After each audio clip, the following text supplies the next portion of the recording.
यह बात उस समय की है जब प्रोफेसर राममूर्ति जगह जगह पर अपने बलशाली प्रदर्शन को दिखा रहे थे। तो एक बार प्रोफेसर राममूर्ति बंगाल में गए, जहाँ पर वह अपना शक्तिशाली बल प्रदर्शन सभी के सामने दिखा रहे थे। उसी भीड़ में प्रोफेसर राममूर्ति जी की नज़र भीम भवानी पर पड़ी और भीम भवानी की सुंदर काया को देखकर प्रोफेसर राममूर्ति जी उस पर मोहित हो गए। प्रोफेसर राममूर्ति जी चाहते थे कि भीम भवानी उनकी टीम में शामिल हो जाए और उनके साथ पूरे विश्व का भ्रमण करे और शक्तिशाली बल प्रदर्शन भी लोगों के सामने करके दिखाए।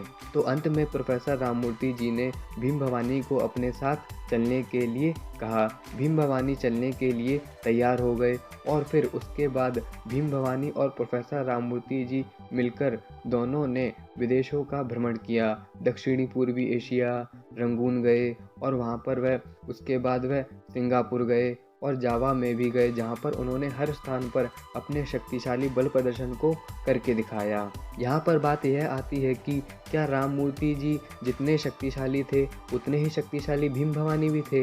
तो ऐसा कह सकते हैं कि हाँ, दोनों ही शक्तिशाली पुरुष थे। राममूर्ति जी का जन्म 1883 में हुआ है और भीम भवानी का जन्म 1879 में हुआ है, यानी कि भीम भवानी प्रोफेसर राममूर्ति जी से आयु में छोटे हैं और प्रोफेसर राममूर्ति जी हाथी को चढ़ाने जैसा बल करतब या फिर कार को रोकने जैसा बल करतब जानते हैं। तो फिर दोनों ने मिलकर, यानी कि भीम भवानी ने पहले राममूर्ति जी से सीखा होगा कि किस प्रकार से गाड़ियों को रोका जाता है, किस प्रकार से छाती पर हाथी को चढ़ाया जाता है। इस प्रकार के तरह तरह के बल प्रदर्शन प्रोफेसर राममूर्ति जी ने ही भीम भवानी को सिखाए होंगे। यह बात अलग है कि प्रोफेसर राममूर्ति जी भी प्राणायाम करते थे, जिस वजह से वह शक्तिशाली बने, और भीम भवानी भी प्राणायाम ही करते होंगे, जिस वजह से वह भी शक्तिशाली बने। लेकिन प्रोफेसर राममूर्ति जी से भेंट होने के बाद भीम भवानी और राममूर्ति जी दोनों ही आपस में मिलकर एक दूसरे के बल प्रदर्शन से प्रभावित होकर ही भीम भवानी ने अधिक शक्ति को अर्जित किया होगा, जिस वजह से दोनों ने मिलकर और प्रोफेसर राममूर्ति जी की टीम ने मिलकर सारे विश्व का भ्रमण किया, जहां पर उन्होंने तरह तरह के बल प्रदर्शन भी करके दिखाए। विदेश में ही एक पहलवान था जिसकी प्रतियोगिता भीम भवानी के साथ होती है और भीम भवानी उसको पहलवानी में मात्र 3 मिनट में ही हरा देता है। इसके साथ साथ समय बीतने लगा और भीम भवानी और प्रोफेसर राममूर्ति जी के नाम का भी डंका पूरे विश्व भर में फैलने लगा।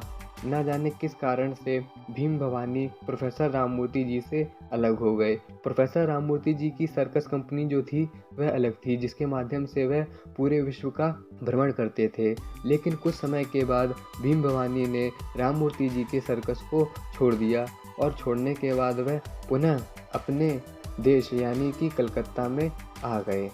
तो इस बात का निष्कर्ष यही निकलता है कि भीम भवानी भी शक्तिशाली थे और राममूर्ति जी भी शक्तिशाली थे। आगे की आने वाली वीडियो में हम जानेंगे कि भीम भवानी किस प्रकार के बलशाली प्रदर्शन कर सकते थे और राममूर्ति जी को आप जानते ही हो कि वे किस प्रकार के बलशाली प्रदर्शन करते थे।